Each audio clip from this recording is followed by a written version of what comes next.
Okay, so we have already seen one by one. We will revise also. I'll take a worksheet.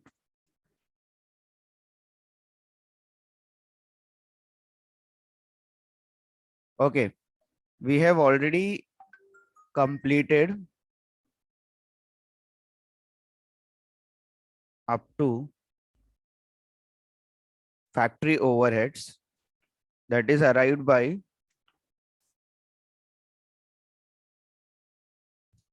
direct material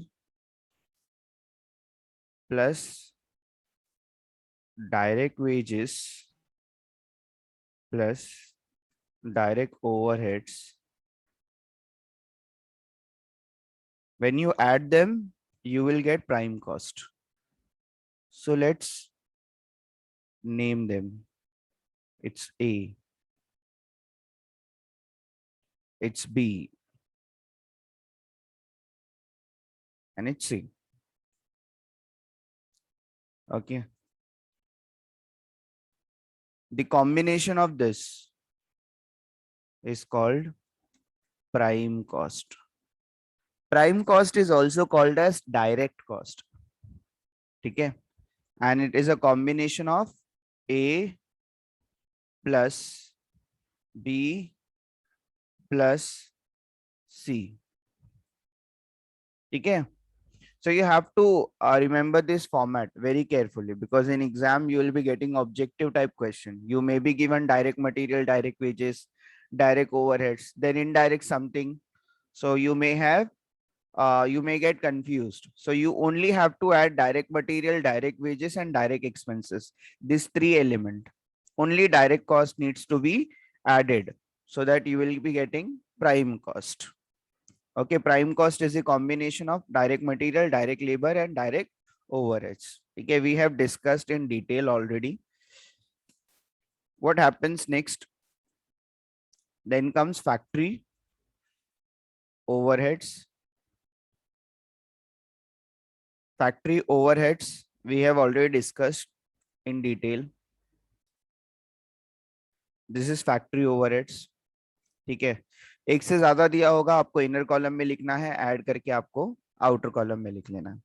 ठीक है, इसके साथ साथ इस particular जगह पे आपको सेल ऑफ स्क्रैप भी, ये फैक्ट्री ओवरहेड जो है, इसको इसी में से आप क्या करेंगे, लेस करेंगे सेल ऑफ स्क्रैप. ठीक है, सेल ऑफ स्क्रैप आप लेस कर देंगे, क्योंकि सेल ऑफ स्क्रैप आपका इनकम है. हम लोग कॉस्ट शीट की बात कर रहे हैं, और इसमें कोई इनकम आएगा तो आप उसमें से उसको लेस कर देंगे. इसमें और एक चीज आपको आ सकती है ऐड करने के लिए, opening stock of WIP, that is work in progress, and less करना है आपको क्लोजिंग स्टॉक ऑफ WIP. ठीक है, तो इसी जगह पे करना है. एंड जो भी इसका आंसर आएगा, ठीक है, आउटर कॉलम में जाएगा, और इससे आप लोग फाइंड आउट करेंगे. नेक्स्ट वाला पार्ट जो है आपका वो है F, that is worksheet, works cost. ठीक है, so works cost is the combination of prime cost, that is D plus E. ठीक है, so कैसे फाइंड आउट करेंगे फैक्ट्री ओवरहेड्स? सारे फैक्ट्री ओवरहेड्स ले लेंगे, सेल ऑफ स्क्रैप माइनस करेंगे, ऐड करेंगे opening stock of WIP, less करेंगे क्लोजिंग स्टॉक ऑफ WIP, आपको वर्क्स कॉस्ट मिल जाएगा. ठीक है, इसके बाद वाला इजी है. फैक्ट्री ओवरहेड्स हो चुका है, तो ऑफिस एंड एडमिनिस्ट्रेशन ओवरहेड्स आएंगे. ठीक है, इसके एग्जांपल ये मैंने आपको ऑलरेडी बता दिया था, तो इसके अंदर काफी सारी चीजें आती हैं. वैसे ही ऑफिस एंड एडमिनिस्ट्रेशन भी काफी सारी चीजें आती हैं यहाँ पे. So profit and loss account याद रखना है, उसमें से सेलिंग एक्सपेंसेस बस कंसीडर नहीं करना, बाकी सारे एक्सपेंसेस जो होते हैं वो ऑफिस के ही होते हैं. देख लो यहाँ पे है, जैसे कि office rent rate, accounting charges, staff salary, ठीक है, काउंटिंग हाउस सैलरी, ठीक है, जहाँ पे आप काउंट वगैरह कर रहे होते हैं। Then office lighting, cleaning, printing, postage. Conveyance का मतलब ट्रैवलिंग होता है, लेकिन ऑफिस कन्वेंस की बात कर रहे हैं हम लोग यहाँ पे। Depreciation of office building. अच्छा, डेप्रिसिएशन ऑफ प्लांट कहाँ पर जाएगा? डेप्रिसिएशन ऑफ प्लांट,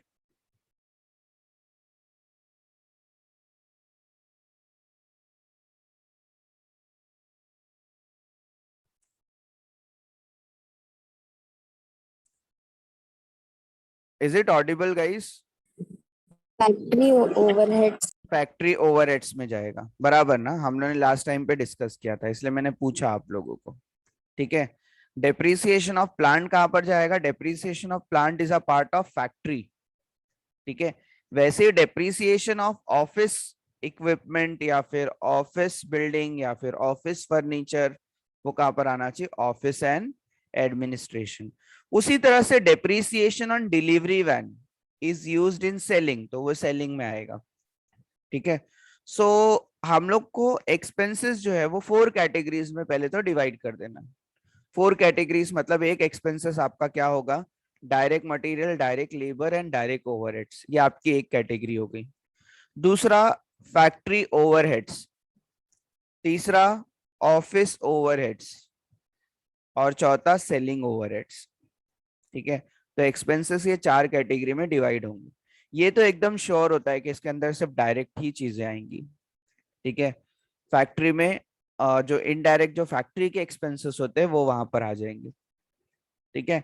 ऑफिस में when you are not sure कि पर्टिकुलर एक्सपेंसेस फैक्ट्री का है, सेलिंग का है या डायरेक्ट है, तो वो आप ऑफिस में डाल सकते हैं। तो ये देखा जाए तो एक रेसिजुअल टाइप ऑफ आपका हेड होता है। ठीक है। लेकिन एनीवेज आप लोगों को काफी सारी जगह पे क्लू मिल ही जाता है कि ऑफिस का एक्सपेंसेस बहुत ज्यादा इसमें। ऑफिस का एक्सपेंसेस हमेशा आपको हमेशा से सुनते हुए आए हो आप लोग, तो यहाँ पे अलग से कुछ पढ़ने की जरूरत नहीं है। ठीक है। सारे प्रॉफिट एंड लॉस के यहीं पर आते हैं। मेक श्योर करना कि आप सेलिंग वाला इसमें मत ऐड कर देना। ठीक है, क्योंकि जब हम लोग प्रॉफिट एंड लॉस बनाते थे उसके अंदर सेलिंग वाला भी लेते थे, तो यहाँ पे हम लोग को सेलिंग जो है वो अलग से लेना है। ठीक है।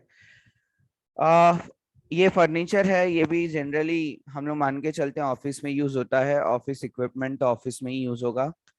Loss of profit of insurance है, फिर ऑफिस रिपेयर है, डायरेक्टर्स फीस है, सन्ड्री एक्सपेंसेस है, पर्क्स मतलब उनका परक्विजिट तुम लोगों ने सुना है इससे पहले भी, जो बेनिफिट्स होते हैं, बेनिफिट्स टू ऑफिस स्टाफ। ठीक है। जनरल एक्सपेंसेस भी वहीं पे लेना है। अगर आपको एक्सपेंसेस पता नहीं कहाँ पर जाना है तो वो यहीं पर आएगा। ठीक है।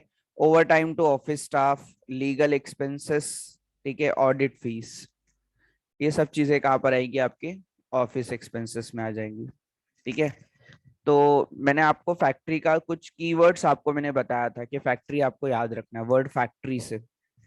ठीक है। एक वर्ड हम लोगों ने फैक्ट्री सुना था, फैक्ट्री, प्लांट। ठीक है। फिर वर्क्स, है ना? तो कुछ कीवर्ड्स मैंने आपको बताया था, टेक्निकल। ठीक है। तो ये सारी चीजें क्या होती है आपके लिए? ऑफिस के लिए यूज होती है। स्टोर, ठीक है, store is a place where raw material is kept. तो ये सारी चीजें किसके लिए यूज होती है? फैक्ट्री के लिए यूज होती है। समझा? तो आपको कीवर्ड से याद रखना है। फिर एक जगह हम लोग ने देखा था, drawing and designing is a part of factory only, तो वो आप गलती से कहीं और नहीं ले लेना है। ठीक है। टेक्निकली आप फॉर्मेट के हिसाब से आपको याद रखना है। एंड जब भी आप कोई एक्सपेंसेस को कंसिडर करते हैं तो वो प्रोडक्ट का एक्सपेंसेस हो सकता है कि नहीं, आप पहले ये देखो। जैसे drawing and designing, drawing and designing आप थोड़ी ना आर्किटेक्ट थोड़ी ना है कि आप बिल्डिंग डिजाइन करेंगे या कुछ और डिजाइन करेंगे। ठीक है। यू आर और it is related to production, तो आप प्रोडक्ट डिजाइन करते हैं, प्रोडक्ट ड्राइंग करते हैं, तो फैक्ट्री में आ जाता है। ठीक है। Anything which is related to product indirectly is factory expenses. Office में तो मैंने बता दिया आपको, काफी सारे एक्सपेंसेस आते हैं, लिस्ट विल बी ऑन। आप बोलते जाएंगे तो लिस्ट खत्म नहीं होगा। ठीक है। कॉस्ट ऑफ प्रोडक्शन यहाँ पे मिलता है आपको। यहाँ पर opening stock of finish goods और closing stock of finish goods की एडजस्टमेंट आती है। ठीक है। जब करेंगे तब आपको मैं बता दूंगा। फिलहाल यहाँ पे ऑफिस एक्सपेंसेस है, इतना ही आप पढ़ लो, यही बहुत है। ठीक है। सो मैं यहाँ से आपको ऑफिस एक्सपेंसेस के बाद आपको मिलेगा कॉस्ट ऑफ प्रोडक्शन। अंडरलाइन हटा देता हूँ। अंडरलाइन का मतलब उसके अंदर काफी सारे आइटम्स आएंगे। तो आपको यहाँ पे मालूम करना है कॉस्ट ऑफ प्रोडक्शन। और कॉस्ट ऑफ प्रोडक्शन कैसे मालूम होता है? आपका जो वर्क्स कॉस्ट पहले आपने ऊपर मालूम किया था, उसके अंदर आपको ऑफिस एक्सपेंसेस प्लस कर देने, दैट इज जी। ठीक है, कॉस्ट ऑफ प्रोडक्शन मिल जाएगा इसके अंदर। ऐसे ही आपको ऐड कर देना, आउटर कॉलम में ही आपको ऐड कर देना, add opening stock of finish goods less closing stock of finish goods. और ये ज्यादातर आप लोग देखेंगे कि यूनिट वाले क्वेश्चन में आता है। ठीक है, और लास्ट कई ईयर से उन्होंने यूनिट वाले क्वेश्चन पूछना स्टार्ट किया। ठीक है, मतलब है ये सिलेबस में है, लेकिन यूनिट वाले क्वेश्चन अब आते हैं। लेकिन अब तो ऑब्जेक्टिव्स है, लेकिन ऑब्जेक्टिव्स में भी आपको क्लोजिंग स्टॉक का कैलकुलेशन पूछा जा सकता है। ठीक है, वो खैर वो तो ऑब्जेक्टिव्स का भी पार्ट है और वो प्रैक्टिकल का ही पार्ट है, वो वहां पे हम लोग सीख लेंगे। ठीक है, जो आपको मिलता है that is called cost of finish goods, cost of finish goods sold.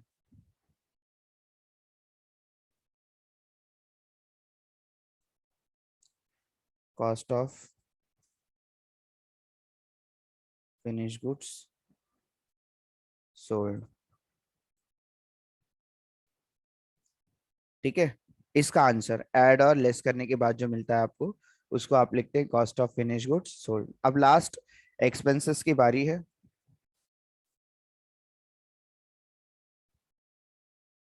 Selling and distribution. ठीक है, so we have four kinds of expenses, that is direct expenses, वो यहाँ पर आएंगे। फैक्ट्री एक्सपेंसेस वो यहाँ पर आएंगे। ऑफिस एक्सपेंसेस वो यहाँ पर आएंगे, और सेलिंग एक्सपेंसेस वो यहाँ पर आएंगे। ठीक है, तो सेलिंग एक्सपेंसेस का भी एक बार डिटेल में स्टडी कर लेते हैं कि क्या क्या कीवर्ड्स आपके सेलिंग एक्सपेंसेस के भी हो सकते हैं, जिससे आपको पता होना चाहिए कि सेलिंग एक्सपेंसेस। ठीक है, जैसे एडवर्टाइजमेंट, एडवर्टाइजमेंट जो होता है वो सेलिंग के लिए होता है। कमीशन, ठीक है, सेल्स कमीशन नहीं भी दिया है तो भी सिर्फ कमीशन वर्ड है तो वो सेलिंग होता है। ठीक है, शोरूम, शोरूम किसको बोलते हैं? जहां से हम लोग प्रोडक्ट को सेल करते हैं, तो अगेन वो क्या हो गया? Selling expenses. ओके, तो अगर आपके क्वेश्चन में आता है स्टोर, स्टोर कहाँ पे लेंगे? स्टोर एक्सपेंसेस कहाँ पे लेंगे?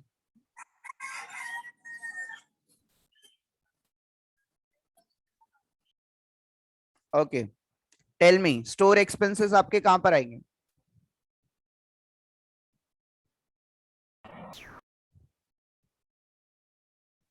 शोरूम से रिलेटेड सेलिंग में जाएगा, स्टोर से रिलेटेड कहाँ पे जाएंगे एक्सपेंसेस?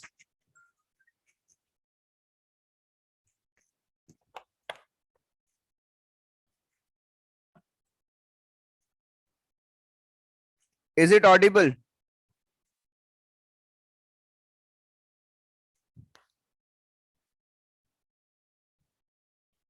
स्टोर से रिलेटेड एक्सपेंसेस कहाँ पे जाएंगे, आई एम आस्किंग।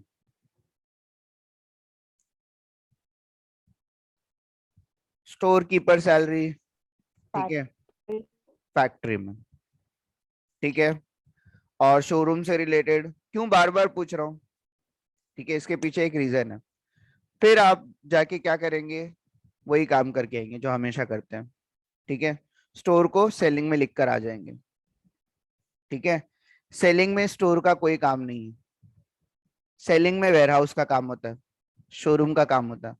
ठीक है, तो ये चीज अगर आप डिफरेंशिएट बार बार करेंगे तो आपको ज्यादा अच्छे से समझ में आएगा। ठीक है, ओके। और ट्रैवलिंग हम लोग बात कर रहे हैं सेल्स वाले ट्रैवलिंग की। फिर आता है कमीशन ऑन सेल्स, फिर सेल्स सैलरी, अगर सेल्समैन की सैलरी है तो। देखो यहाँ पे वर्ड सेल्स जो है वो बार बार आ रहा है, तो सेल्स से रिलेटेड जो चीजें होती है उसके आगे वर्ड सेल्स या सेलिंग, ठीक है, या वर्ड डिलीवरी, ऐसा कुछ आता है। ठीक है, अगर आपने डिस्काउंट अलाउ किया है तो कस्टमर को ही किया होगा। ठीक है, तो वो भी सेल्स का है पार्ट। फाइनल पैकिंग, फॉरवर्डिंग, दो तरह की पैकिंग होती है। ठीक है, बताओ प्राइमरी पैकिंग कहाँ पर होती है? प्राइमरी पैकिंग कहाँ पर होती है? वैसे आपको पैकिंग का इतना टेंशन लेने की जरूरत नहीं, क्योंकि तुम्हारे सिलेबस में हाँ प्राइमरी पैकिंग हो सकता है कि फैक्ट्री में हो। ठीक है, हो सकता है इसलिए बोल रहा हूँ, क्योंकि प्राइमरी पैकिंग का मतलब होता है सिर्फ प्रोडक्ट को सेफ रखने के लिए होता है। जैसे ही बन जाता है तो उसको एटलीस्ट आप ऐसे हवा में नहीं छोड़ सकते, उसको एक प्राइमरी पैकिंग आपको देनी पड़ती है ना, ताकि वो प्रोडक्ट खराब नहीं हो जाए। अभी कैडबरी है, आपने बना के ऐसे हवा में तो नहीं रख सकते हो ताकि फाइनल पैकिंग हो उसके ऊपर, है ना। तो आप उसको एटलीस्ट एक बेसिक कवरिंग कर देते हैं उसके लिए। तो जो प्राइमरी पैकिंग होता है वो फैक्ट्री लेवल पे होती है। ठीक है, उसके बाद उसको फैंसी पैकिंग करते हैं या फाइनल पैकिंग करते हैं, उसके बाद में होती है वो चीज, वो सेल्स एरिया में होती है। ठीक है, लेकिन आपका प्राइमरी पैकिंग इसलिए होता है ताकि गुड्स जो है वो सेफ रह सके, उसके लिए प्राइमरी पैकिंग उसकी होती है। ठीक है, तो उस चीज को आप फैक्ट्री में लेंगे, लेकिन आपको पैकिंग हमेशा सेलिंग में लेना है बेटा। ठीक है, यहाँ पे तुम्हारे सिलेबस में कहीं पे फैक्ट्री में पैकिंग का दिया नहीं है। जब तक कि वो बोले ना कि फैक्ट्री पैकिंग है, तब तक कि आप उसको फैक्ट्री में नहीं लेना। पैकिंग एक्सपेंसेस जो होते हैं वो सेलिंग के लिए होते हैं। ठीक है, cost of printing, price list अगर आपको बनाना, प्राइस लिस्ट होता है ना, होटल में जाते हो आप तो आपको बताता है इसका प्राइस ये है, इसका प्राइस ये है, तो प्राइस लिस्ट उसको बोलते हैं। और प्राइस लिस्ट जो है वो सेलिंग का काम है। एग्जीबिशन तो आपको मालूम है, सेल्स को ही, सेल्स का ही दूसरा नाम आपको एग्जीबिशन है, जहाँ पे आप अपने प्रोडक्ट को एक जगह पे रखते हैं ताकि लोग आके वहां से आपको खरीद सके। फेयर मतलब जो मेला वगैरह होता है इस टाइप का। ठीक है, ट्रेड फेयर की बात कर रहे हैं, जहाँ पे कई लोग एक साथ में आते हैं, अपने प्रोडक्ट को एग्जिबिट करते हैं और लोग उसको परचेस करते हैं, तो that is exhibition and fair. Entertainment expenses of sales staff, तो यहाँ पे लिखा है ना सेल्स, तो जब भी जहाँ पे सेल्स स्टाफ या सेल्स सेलिंग स्टाफ रहेगा तो वैसे भी सेल्स के लिए आएगा। Promotion is a type of advertisement, तो सेल्स लिखा हो ना लिखा हो उसके मतलब नहीं, सेल्स एंड प्रमोशन सेलिंग का होता है।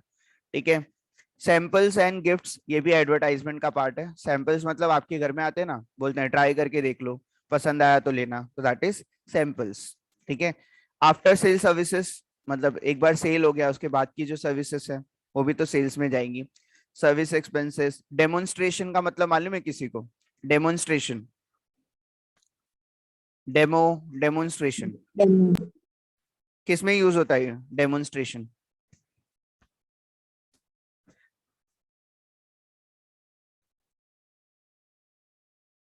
बताओ, ये सारे एक्सपेंसेस में आप गलती कर सकते हैं इसलिए बोल रहा हूँ। हाँ, मतलब सेल्स, करेक्ट है ना। Demonstration is a kind of advertisement जो कि आप करते हैं। ये कौन से टाइप की एडवर्टाइजमेंट है? जहां पे आप प्रोडक्ट कैसे यूज होता है वो बताते हैं, है ना। करेक्ट है शांतनु, मैंने पहली बार शांतनु का आंसर देते हुए देखा है। मतलब I think he has started coming to lecture now. Sales time पर, यस। आप एक तरह का एडवर्टाइजमेंट है ना डेमोन्स्ट्रेशन। डेमोन्स्ट्रेशन जहाँ पे आप प्रोडक्ट को डेमोन्स्ट्रेट करके बताते हैं कि कैसे वो चलता है। ठीक है, तो वो पूरा उसका A to Z, या फिर आपको जितनी भी चीजें उसकी जरूरत है, जैसे वॉशिंग मशीन बेच रहा है तो बताएगा, एक कपड़ा पूरा धोकर उसको बताएगा कि कैसे ये काम करता है, तो दैट इज डेमोन्स्ट्रेशन। फिर आपको पसंद आया तो आप लेते हैं, अदरवाइज नहीं लेते हैं, तो it's a type of selling expenses. Market resource expenses है, लोडिंग चार्जेस है। ठीक है, लोडिंग मतलब हम लोग कहाँ से लोडिंग की बात कर रहे हैं? जब गुड्स बन गया है, बनने के बाद जब सेल्स पे जा रहा है तो लोडिंग की बात करते हैं। ठीक है, कैरेज सेल्स का है या कैरेज आउटवर्ड है, ये याद रखना। आउटवर्ड मीन्स क्या होता है? आउटवर्ड मीन्स क्या होता है? जल्दी, आउटवर्ड।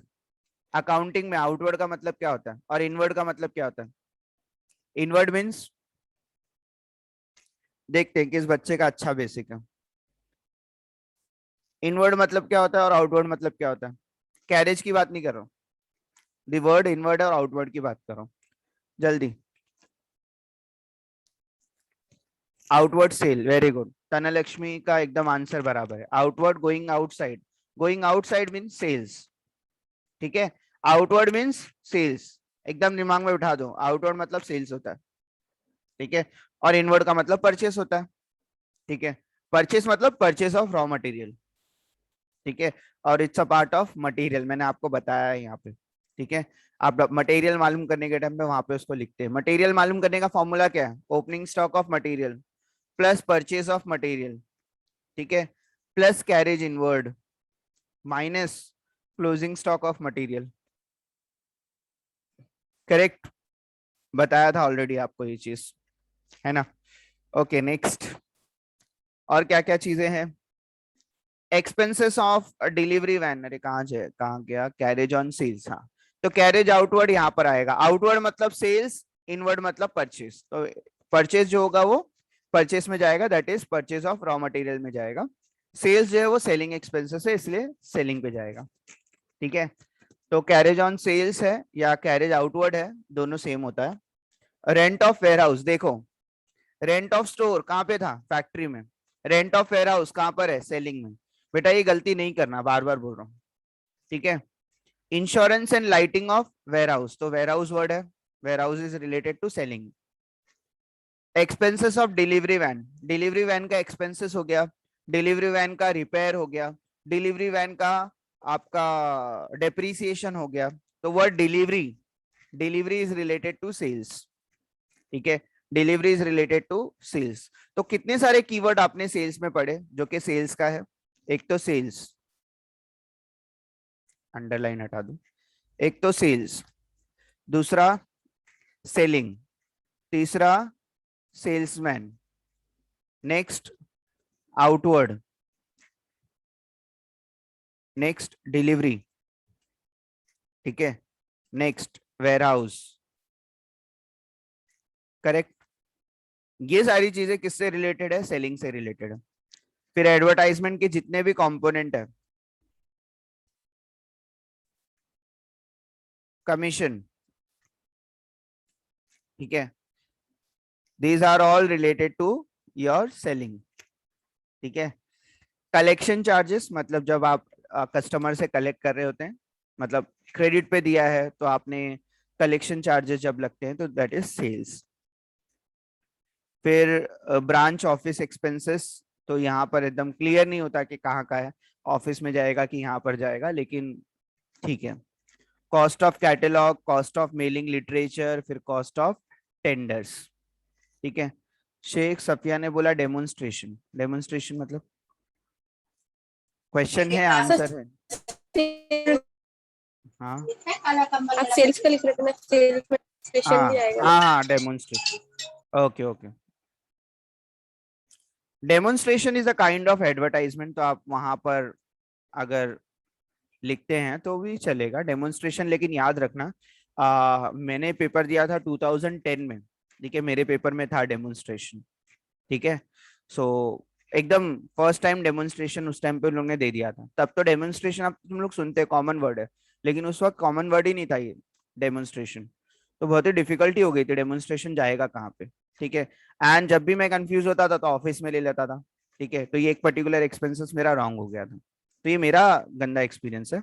उसके अलावा मैंने बच्चों को हर साल देखा है कि हमेशा स्टोर वेयर हाउस में बहुत बहुत गलतियां करते हैं। लास्ट टू लास्ट ईयर में भी अगर पेपर अभी देखेंगे हम लोग तो आपको पता चलेगा, उसमें भी एक ऐसे एक्सपेंसेस आपको पूछे थे। मैं यहाँ पे लॉग इन करके रख लेता हूँ, तब तक हमारा फॉर्मेट क्योंकि खत्म होने वाला है, इसीलिए अगर जितना टाइम होगा उतने टाइम में हम लोग क्या करेंगे, इसको थोड़ा सा डिस्कस कर लेंगे, कुछ एक्सपेंसेस डिस्कस कर लेंगे कहाँ पे जाते हैं, अगर टाइम बचा तो, ठीक है, नहीं तो कोई बात नहीं।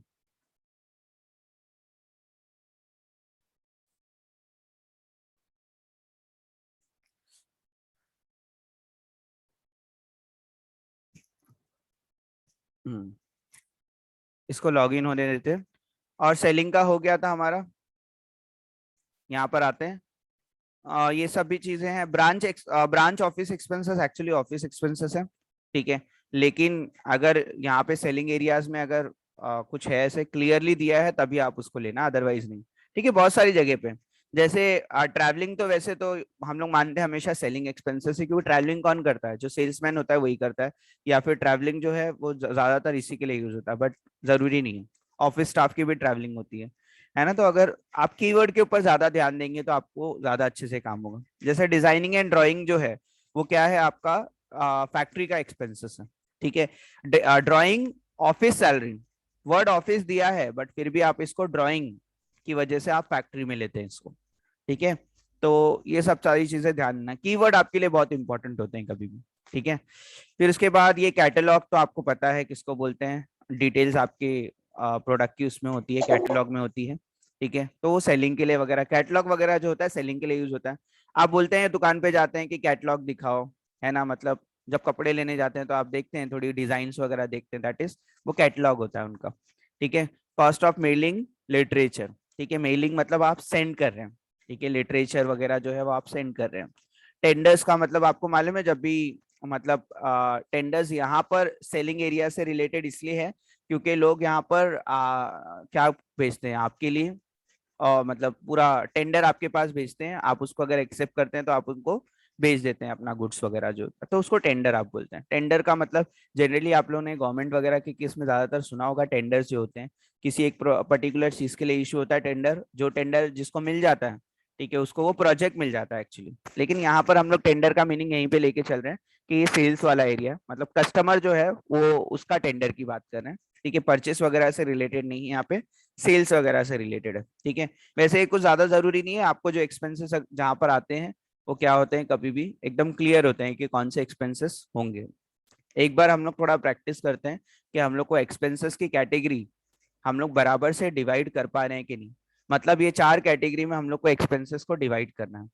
एक तो ये डायरेक्ट है, ठीक है, दूसरा फैक्ट्री है, तीसरा ऑफिस है, और चौथा सेलिंग है। अगर ये काम आपको आ गया तो फिर कोई प्रॉब्लम नहीं है यहाँ पर। और ज्यादातर आपको क्वेश्चन भी इसके ऊपर आ जाएंगे कि ये एक्सपेंसेस, पर्टिकुलर एक्सपेंसेस कौन सा है, तो भी आपको आंसर आना चाहिए उस चीज का। ठीक है, कॉस्ट, कॉस्टिंग की बुक किधर है,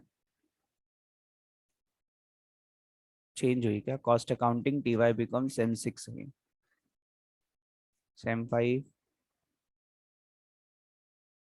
सेम 5, ये तो प्रोफेसर्स बुक है, कहाँ गई बुक,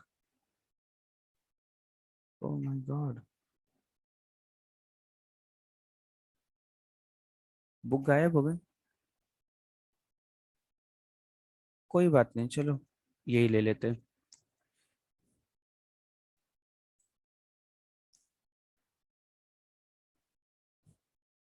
सेम 5 की बुक हटा दी है, सेम 6 की डाल दी है, अभी तक के सेम 5 खत्म नहीं हुआ,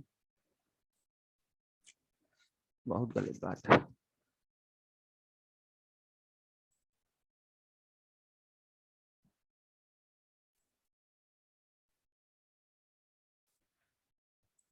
हम्म,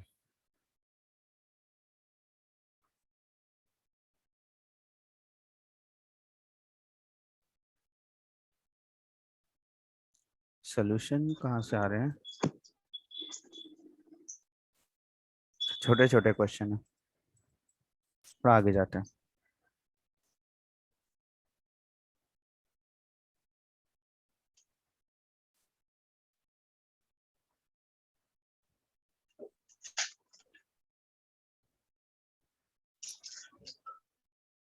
बैकग्राउंड में किसी की वो नॉइज आ रही है, तो अगर कुछ बोलना है तो बोल दो।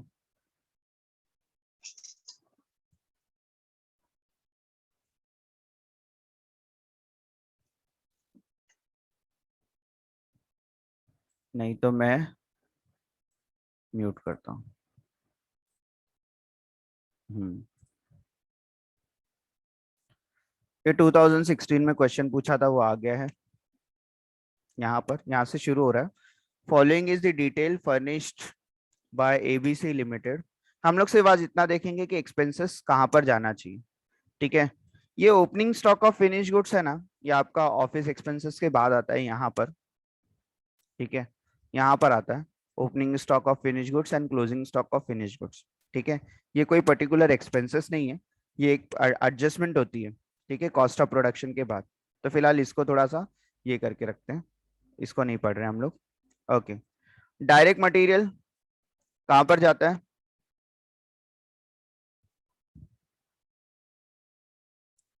बोलो, you have to answer.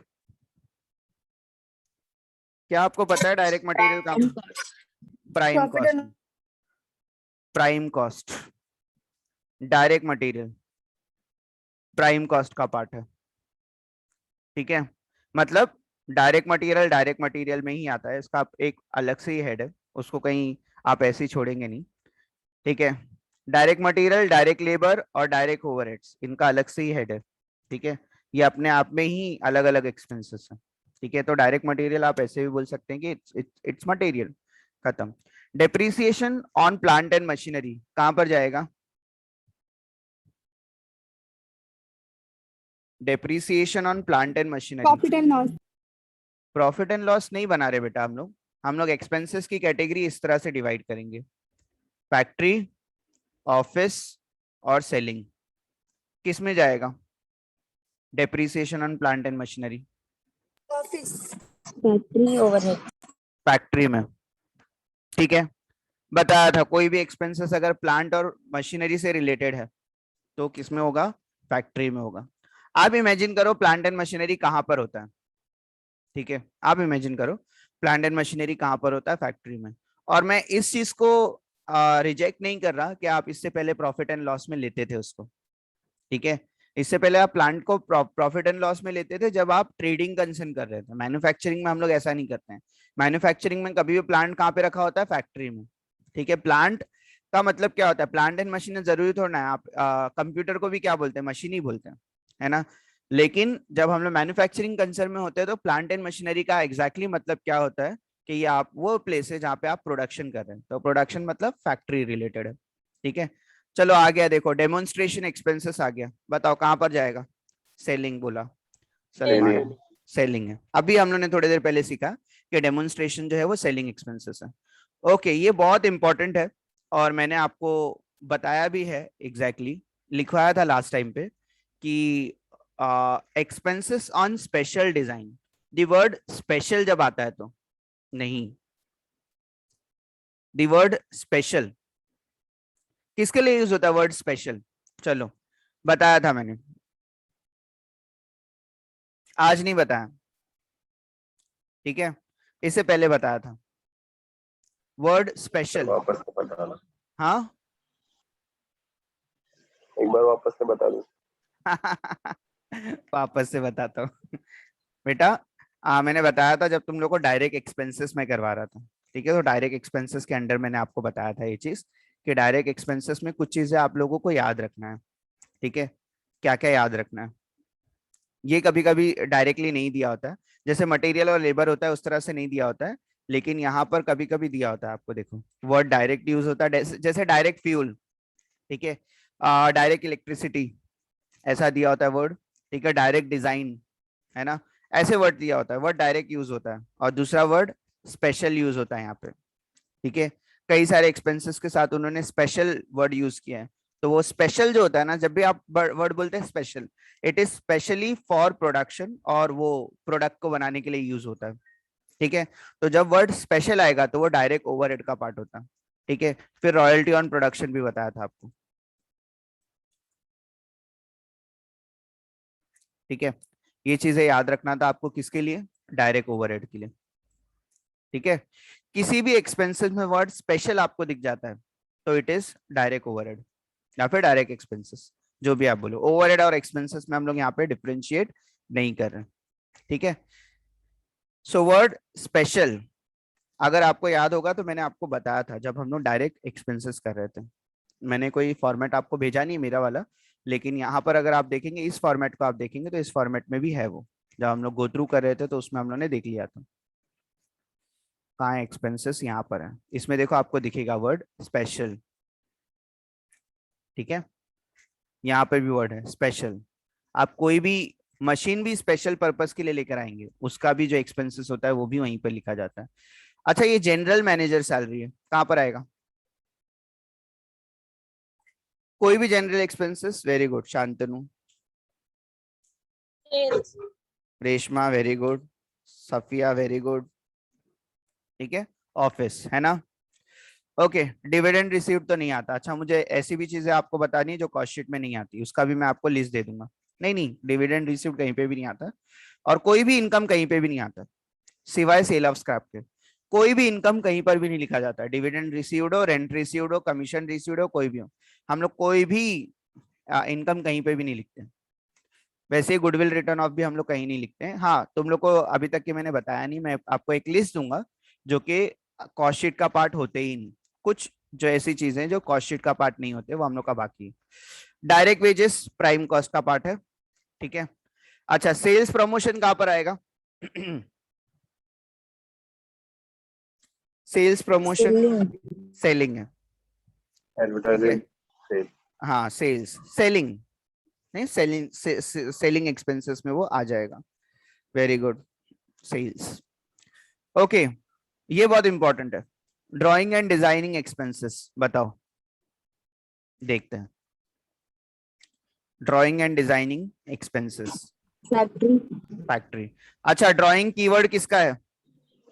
Factory का है, याद रखना, ठीक है।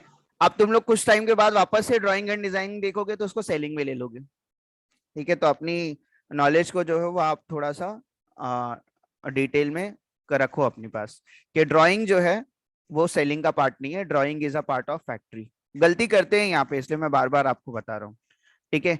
परचेज ऑफ फर्नीचर हम लोग कहीं नहीं लेते हैं। अगेन मैं आपको बोल रहा हूँ कि जो एक्सपेंसेस हम लोग नहीं लेने वाले हैं वो मैं लिस्ट आपको दूंगा, आपको नहीं पता है चलेगा। अच्छा, डेप्रिसिएशन डिलीवरी वैन का है तो कहां पर जाएगा? Delivery is related to selling, अभी आज ही बताया मैंने, सेल्स है ना। Delivery is the keyword for selling. अब ये नेक्स्ट वाला एकदम इजी है क्योंकि वहां पे कीवर्ड ऑलरेडी दिया हुआ है। Office maintenance charges, office, office है ना। अच्छा, ये mailing, mailing charges on sales literature, ठीक है। तो ये इधर पे भी कीवर्ड दिया है सेल्स, है ना, करेक्ट है। Mailing charges on sales literature, तो सेल्स वहां पे कीवर्ड दिया हुआ है, तो सेल्स सेलिंग में जाएगा। डायरेक्टर फीस और ऑफिस सैलरी दोनों कहां पर जाएगा? ऑफिस ठीक है। तो इस तरह से आपको क्या करना है, एक्सपेंसेस को, अरे बाप रे मैंने आपको नहीं दिया है आपका अटेंडेंस, और मैंने ओपन करके रखा हुआ भी नहीं। अगर ये बंद हो जाएगा तो आपको रिज्वाइन करना पड़ेगा अटेंडेंस के लिए, अपने अटेंडेंस के लिए आपको रिज्वाइन करना पड़ेगा, क्योंकि मैंने आपको अटेंडेंस लिंक भेजा नहीं है, और अभी अटेंडेंस ओपन भी नहीं है। मैं ओपन कर रहा हूँ, अगर हो गया तो ठीक है, अदरवाइज बंद हो गया तो वापस से ज्वाइन करना।